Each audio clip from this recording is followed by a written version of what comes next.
Ministra, ¿cómo anda? ¿Qué semana, ministra?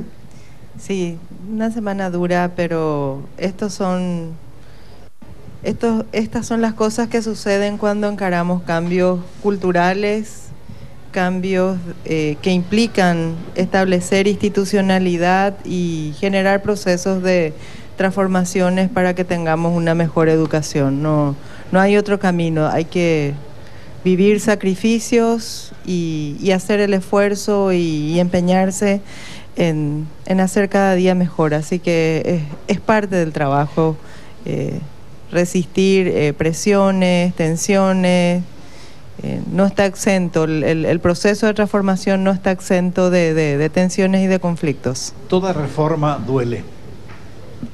Sí, porque uno lo que tiene que preguntarse es, ¿y qué pasa si dejamos las cosas como están? Niños fuera de la escuela, niños que no aprenden, docentes que necesitan mayor formación, un sistema educativo que necesita todavía rendir más cuentas a la sociedad y una sociedad que nos exige y está muy por delante de la capacidad de respuesta que tiene todavía el sistema educativo. El mundo tiene un ritmo de avance y de solicitud de nuevas habilidades, competencias, maneras de resolver las cosas que no siempre todavía en las escuelas se pueden encarar en el corto plazo. Entonces, todo el esfuerzo que estamos haciendo y el sacrificio que estamos haciendo como sociedad, como servidores públicos, lo van a ver las nuevas generaciones. Entonces, los adultos tenemos que saber llevar esto, porque nuestra resistencia puede significar condenar a las personas a un futuro similar a este, y no creo que ningún paraguayo quiera eso. Correcto. Ahora, ministra, seamos puntuales y pongamos en la lupa, por ejemplo, ¿qué pasó con la evaluación donde muchos dicen no es otra cosa que un fracaso?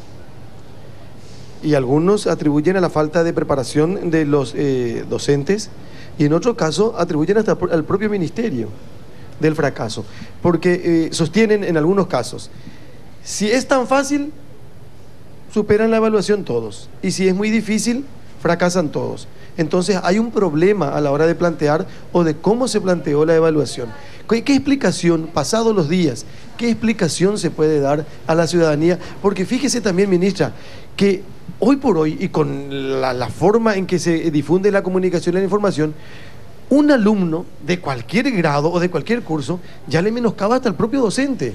¿Qué me vas a decir vos si te fuiste a aplazar, o ustedes se aplazan permanentemente y de la forma que se aplazaron? De 350 pasaron 35, por ejemplo. No es fácil la cuestión, ministra. Bueno, yo creo que hay que informar primero de qué se trata para poder tener una opinión considerada y bien formada. Esta es una evaluación por competencias para seleccionar a los gerentes sociales, que son los supervisores más importantes. Ya es prácticamente la culminación de la carrera docente llegar a estos puestos de responsabilidad. Entonces, una primera cuestión es atender qué perfil tienen los que podían concursar. Son personas que como carrera de base tienen formación docente, han estado en aula por lo menos 5 años, han trabajado en gestión educativa por lo menos 5 años, han culminado una carrera de grado, generalmente en ciencias de la educación o áreas afines a la educación. Entonces, ese es el perfil del candidato. Además, seguramente han participado también de actualizaciones, algunas capacitaciones, quizás no muy sistemáticas, ¿verdad? Entonces, ¿cuál es la diferencia entre esta prueba y otras pruebas? En primer lugar, que lo que se evalúa no es un currículum o un programa de estudios. Lo que se evalúa son las habilidades, capacidades y conocimientos que necesita el candidato para poder ejercer esa función. Esto es lo que se llama el modelo por competencias, y eso significa que se evalúa desde las exigencias externas al propio currículum que ha estudiado, es decir, no está apegado a una materia, a una disciplina, sino a su capacidad de resolver los problemas con los cuales se va a enfrentar. Y de eso se trató la prueba. Entonces, eso significa, y quiero terminar esta parte de la información para poder debatir. Entonces, la prueba técnicamente tiene todos los indicadores y todos los estimadores estadísticos que evidencian que es una prueba que, digamos, está ajustada a la población a la cual se aplicó. Esto quiere decir que en promedio de 50, o sea, del 50 puntos posibles, la mitad de los postulantes quedó por debajo de 25 puntos. Y la mitad de los postulantes quedó por arriba de 25 puntos, que estadísticamente eso significa que tuvo una distribución normal. Es decir, el problema no está en la prueba en sí, el tema está en el criterio y en el rigor y en la exigencia que se puso para, y esto es, el 70% tenían que responder correctamente para poder calificar y seguir a la siguiente etapa. Entonces, no es la dificultad de la prueba, sino el criterio de exigencia que se establece, porque si pensamos bien, en realidad debiéramos exigir el 100%. ¿Verdad? Porque son habilidades para resolver los distintos tipos de problemas que se encuentran en el día a día de la gestión de una supervisión educativa. Ministra, para que la gente entienda un poco mejor, en la calle de repente la gente opina, ¿verdad?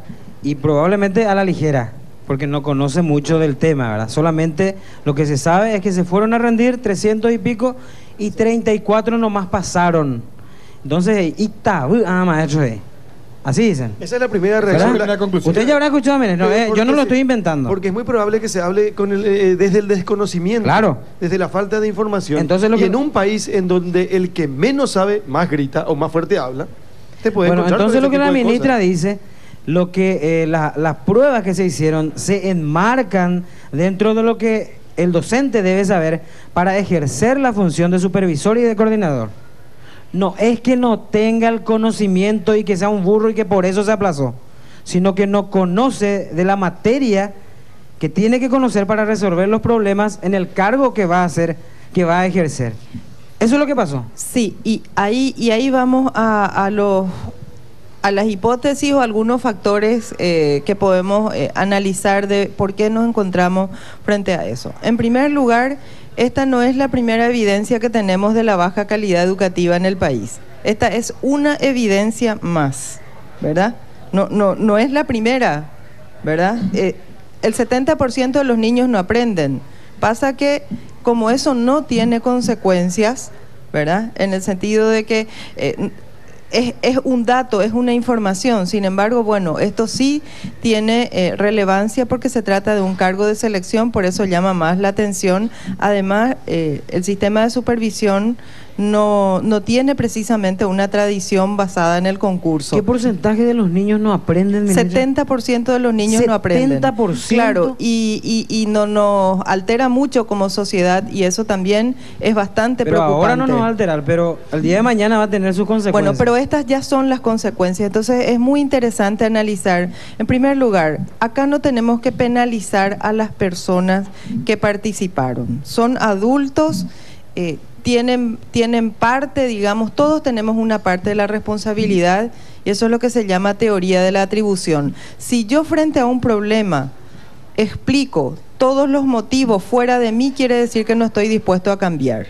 Sobre eso sí tenemos que reflexionar todos, porque cada vez que pienso que el problema es el otro, entonces yo estoy diciendo que no estoy dispuesto a hacer absolutamente nada. Bueno, esas son cuestiones, actitudes que tenemos que revisar, porque entonces somos resistentes al cambio y nosotros los educadores somos agentes y transformadores y educadores para el cambio. Entonces es una materia central la actitud que tomamos. Entonces, no penalizar a los maestros y empezar a analizar qué consecuencia de qué es esto. Acá no hay una carrera, junto con la baja calidad generalizada del sistema y muy especialmente de la educación superior. Yo quiero ir acá a un análisis también de la educación superior. Si todos son egresados de una carrera universitaria, tenemos que empezar a preguntarnos, bueno, ¿las carreras de educación están evaluadas, están acreditadas? No.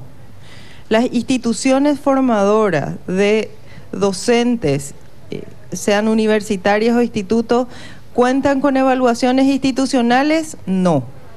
Entonces, el aseguramiento de la calidad, como se llama, es una de las debilidades todavía del sistema educativo. Entonces, tengo noticias que la Agencia Nacional de Acreditación está llamando a evaluación de las carreras de grado y bueno, vamos a ver con qué resultados nos encontramos. Pero esto es lo que en otros países desde hace muchas décadas se verifica como el credencialismo. Es decir, se tiene el crédito, el título universitario, pero no necesariamente ese título universitario se corresponde con las exigencias del puesto laboral. Entonces, evaluar según las competencias que tiene que desempeñar una persona, ese es un enfoque nuevo en Paraguay, sin embargo ya es una práctica en todo el mundo. Este es el modelo, por ejemplo, que utiliza PISA. Y es un sistema de evaluación que causa a veces casi estragos políticos en los países porque se le responsabiliza a la escuela y la escuela dice, pero si ellos no miden el currículum que nosotros enseñamos, claro, porque el parámetro con el que se evalúa es externo. Entonces, hay que evaluar aquí la calidad de la educación universitaria, sus efectos para la práctica profesional. Tienen muy pocas horas de práctica, por tanto, no está incentivando, digamos, el aprendizaje de habilidades específicas para solucionar los problemas reales.